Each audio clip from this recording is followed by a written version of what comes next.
Let's begin at the State House, where Justice Kudirat Kekereekun has been sworn in as the acting Chief Justice of Nigeria, succeeding Justice Olukayode Ariwola, who just retired from service. President Bola Tinubu administered the oath of office on Justice Kekereekun, who emerged the second female CJN at the Council Chamber of the State House. State House correspondent Musbah Damhab reports.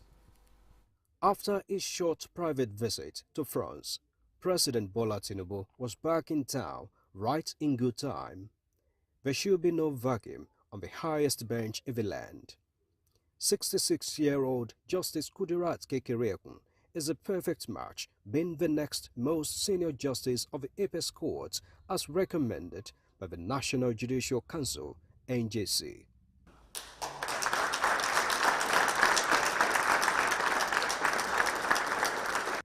The jurist started a legal career in Lagos as a private lawyer in 1985, appointed as senior magistrate grade 2 in Lagos State Judiciary in 1989, and later became a judge of the High Court of same state in 1996.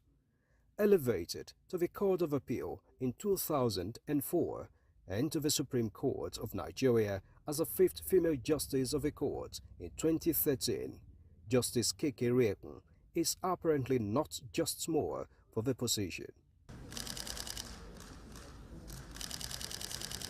Seemingly convinced by her capabilities, President Tinubu implored her to uphold the sanctity of the judiciary and promote the rule of law. Let me also reassure you that the judiciary under this administration will continue to receive prompt and adequate attention in recognizing its status as a driver of social order, rule of law, peace, security, and economic development. I therefore urge your Lordship to be faithful and loyal to the Constitution when discharging your duty as acting Chief Justice of Nigeria. The acting CJN is coming in when observers expect the repositioning of the judiciary for better administration of justice. She is certainly aware of the challenge and promised to take the arm of government to higher heights. I believe that there will be cooperation because we all want to see a better judiciary. A better judiciary is for the benefit of the entire nation. Whatever the shortcomings that we see today, we're all members of the society. So if we want to see improvement, let the improvement start with each and every one of us. And then we'll also be more particular about the process of appointment. I know it gives a lot of concern, discipline on the bench, at the bar as well. All these things are aspects that we will look into. And I believe that by the grace of God, at the end of my tenure, we will have a judiciary we can all be proud of. Indeed, very excited. We're very, very excited.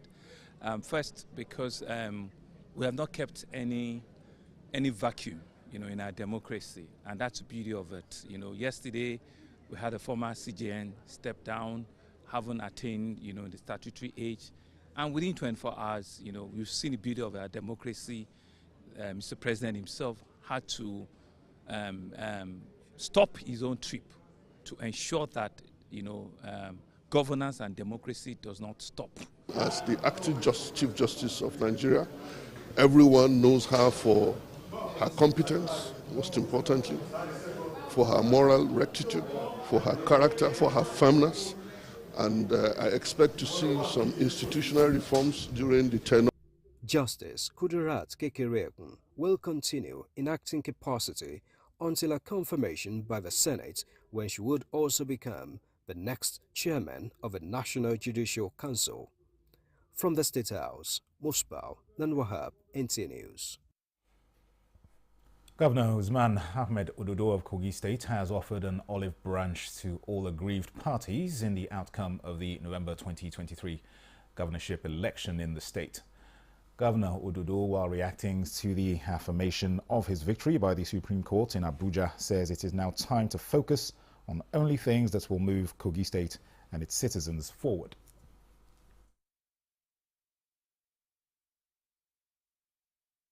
we have always extended the olive branch to them to come and join me to move Kogi State forward.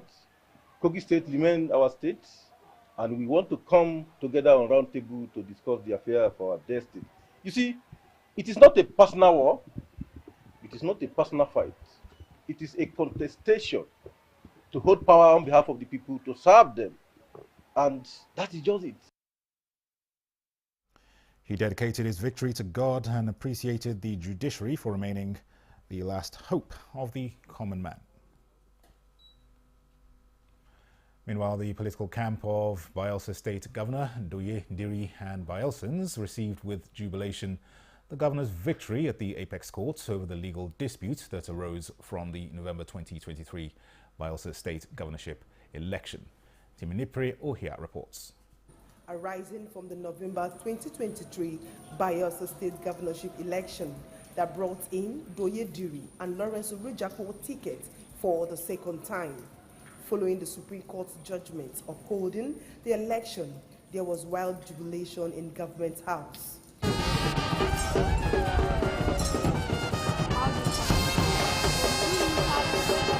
You may call it David dance, as the Deputy Governor Lawrence Urujapo danced on hearing the Supreme Court's judgment dismissing the appeal filed by the All Progressive Congress, APC.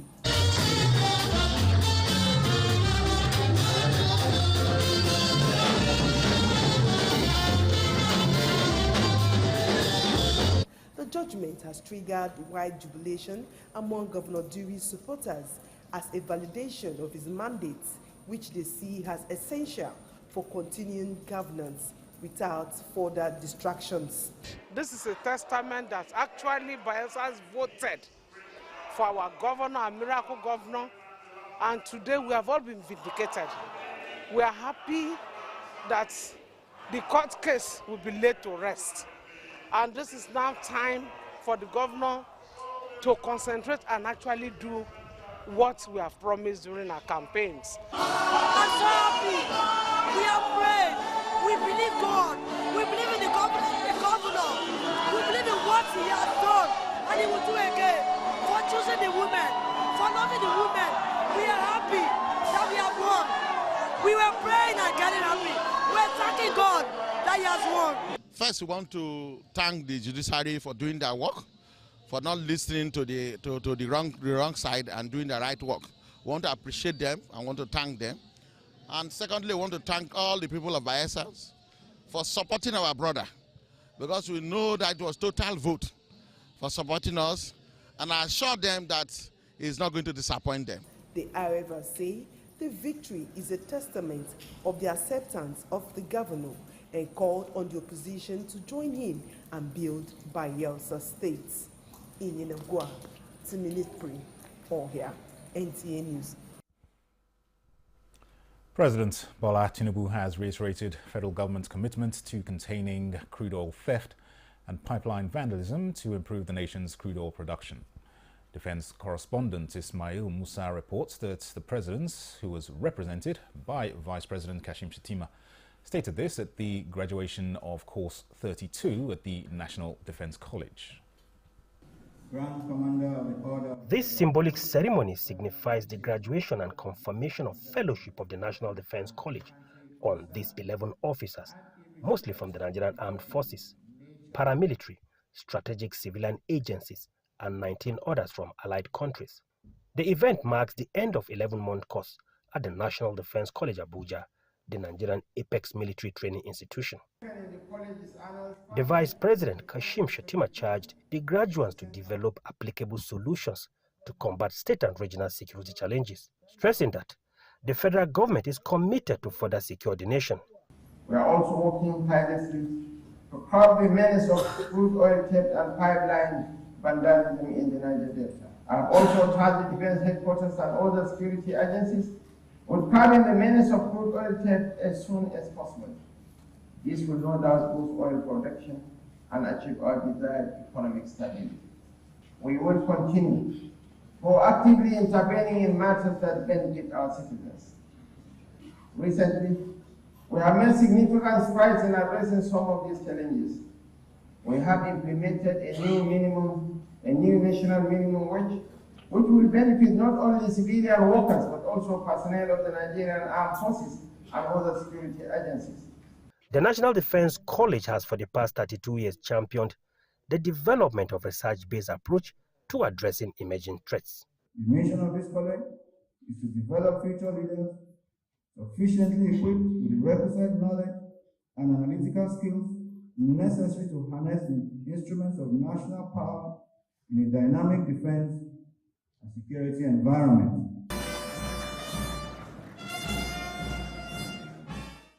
For these 111 officers and civilian participants from strategic government agencies who are now fellows of the National Defense College Abuja, the event is a transition to a higher level of command and control. From the National Defense College in Abuja, Ismail Musa, Nta News. The Nigeria Hydrological Services Agency has issued an urgent warning regarding rising water levels of the River Niger system. The statement attributes the development to upstream activities in Niger and Mali. Director General of NISA, Umar Mohammed, explains that floodwaters from these countries are gradually moving towards Nigeria and that the agency will continue to monitor the situation closely and provide regular updates to the public. Representatives of the federal government, led by Minister of Education Professor Tahir Maman, will on Monday meet with officials of the Academic Staff Union of Universities, ASU, and other relevant stakeholders to iron out issues of interest to all parties, particularly the strike notice by the union. The minister, while briefing journalists in Abuja, said this is part of measures to prioritize the welfare of teachers and students. Let's be clear on what ASU has done. ASU has not declared a strike. Please, let us understand the language of ASU. ASU, they are very legalistic. They follow the law to its core. What ASU has done so far is to declare a trade dispute with the government and give the government 21 days. We've been busy since we got that, submission from them, and hopefully we are positive that it will not reach the stage that they will go on strike. ASU a few days ago issued a 21-day notice of strike to the federal government over some unresolved issues. Leaders from the southeast and other parts of the country have converged on Abuja to honor the premier of Eastern Nigeria region, late Dr. Michael Okpara, for his visionary leadership and contributions to agriculture and industrial growth in the region. Leaders in their presentations described late Dr. Okpara as a pragmatic leader, strategic in thinking and actions, as well as selfless in his service to God and humanity. They urge leaders at different levels to imbibe the spirit of exemplary life of the late Dr. Michael Okpara. Vision to make agriculture one of the mainstay of the economy of Eastern Nigeria, Eastern region, galvanize the people into agriculture.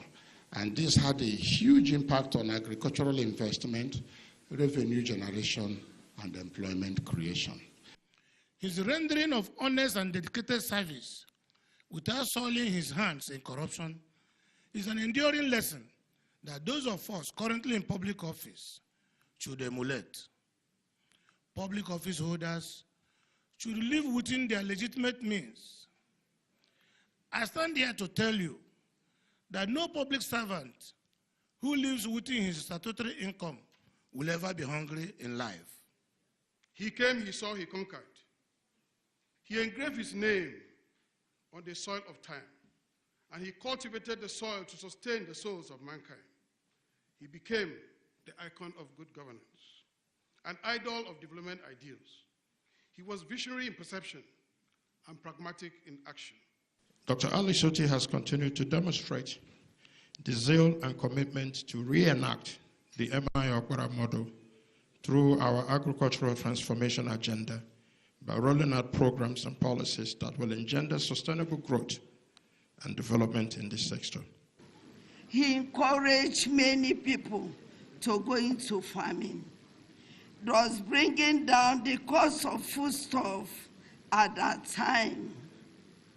Sir Marcus Okpara legacies are too numerous to mention, but I urge you to hold firm to those legacies for the progress of the country in general. I will never accept from anybody that we cannot be one of the fastest growing economies. Okpara did it, so we can do it today. The time is ripe for us to do it. We want to walk. Our people want to walk. And we have capable people. We have capable governors.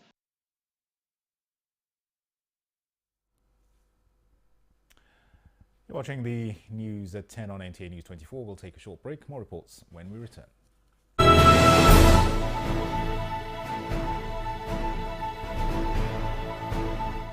From the creeks of the Niger Delta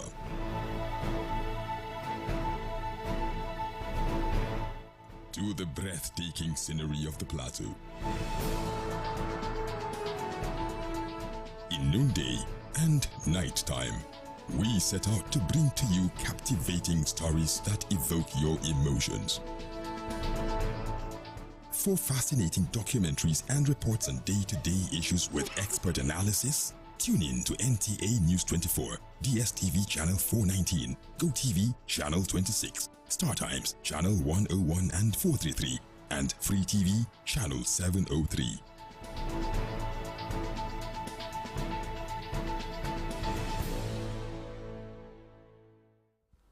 Welcome back.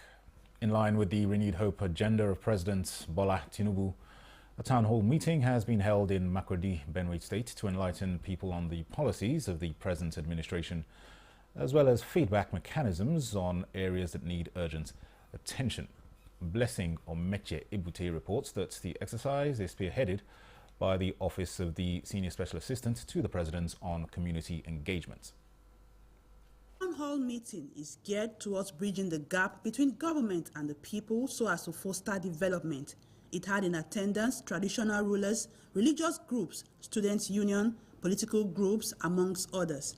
Senior Special Assistant to the President on Community Engagement, North Central, Abiodun Esiet, underscores the importance of the gathering, saying the current administration is determined to advance development in the grassroots. She adds that President Bola Tinubu is committed to integrating diverse perspectives towards the decision-making process. This assembly is designed to bridge the gap, bringing together a diverse group of people from all walks of life. Together, we will discuss, deliberate, and develop solutions to the challenges we face as community. Other guests described the initiative as timely, saying it will drive the process of better life for the common man. The government of Reverend Father Dr. Hyacinth Alia came in based on citizens' engagement, and he is determined to provide the dividends of democracy to the citizens of Benue. What the president is doing is basically engaging the citizens in a democracy. This is what you call open governance conversation, where the citizens have the right to participate directly on what the government is doing. The event marks the official launch of the Citizens Assembly in Makurdi, which will provide opportunity for engagement, dialogue, collaboration, and peaceful resolution. In Makurdi, a law student from the University of Maiduguri, Ibrahim Mohamed Nasir, has emerged second in the first category, coming behind Saudi Arabia's Saad bin Ibrahim bin Ahmed at the just concluded ceremony of the 44th King Abdulaziz International Quranic Competition in Makkah, Saudi Arabia. Tokwe Alabi reports that winners in the 5 categories of the competition received cash prizes totaling 4 million Saudi riyals. In a splendid ceremony held at the Grand Mosque in Mecca, the 44th King Abdulaziz International Competition for Memorization and Interpretation of the Quran reached its grand finale under the custodian of the 2 holy mosques, King Salman bin Abdulaziz Al Saud. Inna Allah bi'ibadihi la khabirun basir. The event was honored by the Deputy Governor of Mecca, Prince Saud bin Mashal bin Abdulaziz, who recognized the remarkable achievements of this year's winners.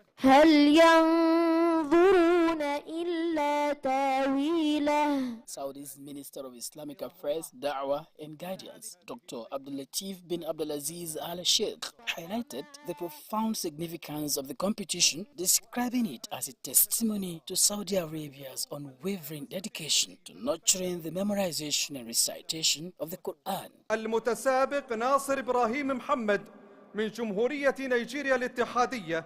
Nigeria's Ibrahim Muhammad Nasir, a law student from the University of Maiduguri who hailed from Shira local government area of Bauchi State, clinched the second position in the first category, coming behind Saudi Arabia's Saad bin Ibrahim bin Hamd. Nasir had earlier won the first position in the 2023 National Quranic competition held in Damaturu, Yobe State, which qualified him to represent the country at the international level, and his performance in that of Abdullahi Salisu Abba in the second category have indeed made Nigeria proud. The competition, which is a hallmark of dedication to the Holy Quran, attracted 174 contestants from 123 countries and did not only celebrate the spiritual and scholarly excellence of its participants, but also underscores Saudi Arabia's commitment to the preservation and deep appreciation of the Quranic heritage. The winners in the 5 categories of the competition received cash prizes totaling 4 million Saudi riyals. Tokbe Alabi, Nta News. The National Youth Service Corps has secured the release of the last of the 8 Zamfara kidnapped Corps members, Solomon Daniel. Director General of the NYSC, Brigadier General Yusha'u Ahmed, stated this while briefing newsmen in Abuja. Olainka Ojo reports that the Corps members were kidnapped on the 17th of August 2023 on their way to Sokoto from Uyo, Akwa Ibom State. Applauding the joint efforts of security operatives in securing their release, the Director General said no ransom was paid. He stated that the released Corps members had to undergo rehabilitation at a military hospital facility.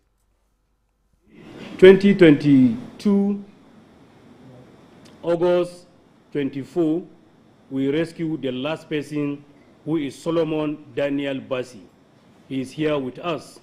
NYSC policy on Corps members not to travel at night is still in force.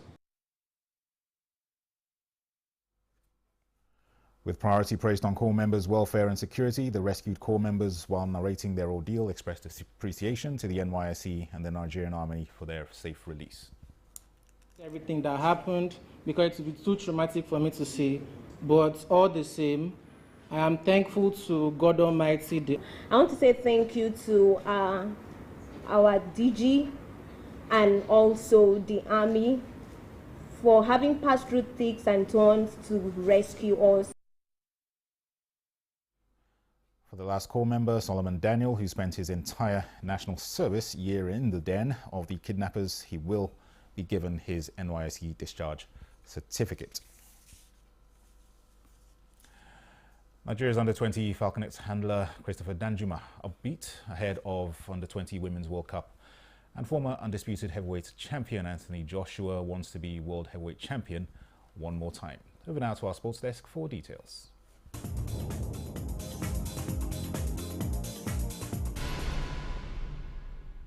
Chris Danjuma has revealed the Falconets' main target ahead of the 2024 FIFA Under-20 Women's World Cup in Colombia is to win their first title, this time after coming close twice in the past. The Falconets were finalists in 2010 and 2014. Danjuma stated that his side have what it takes to return home with the title after the conclusion of hostilities in Colombia. Nigeria will play in Group D alongside Germany, Venezuela and South Korea.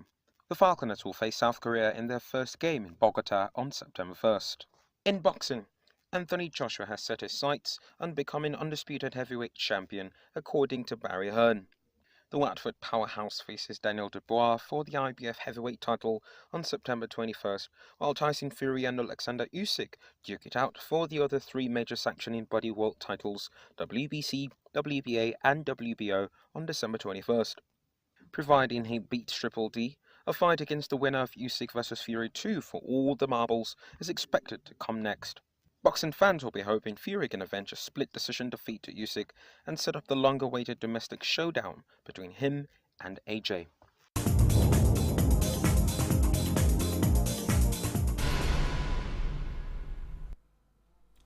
And that concludes the news at 10 on NTA News 24. Thanks for watching. I am Dennis Adegunloye.